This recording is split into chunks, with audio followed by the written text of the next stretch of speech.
I just want to talk a little bit about the setups that we used on Lake Erie, specifically the rod length and the rod style. This is a telescoping 7-foot 10-inch rod specifically designed to be a planer board rod. And what that means is that the action is just right to impart the right action on the planer boards. A lot of people don't think about that in trolling, but the rod is actually also an important part of that deal in imparting bites.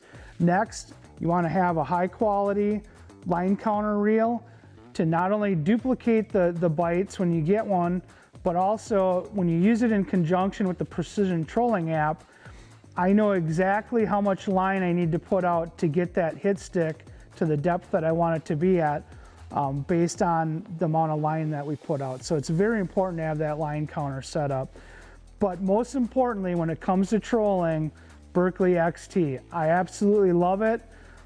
Great abrasion resistance in a trolling application. We're putting a lot of strain on our line, but more importantly, that XT has got the line diameter to match the line that is used in the precision trolling app to let me know exactly how much line I need to put out to get that hit stick to where it needs to be.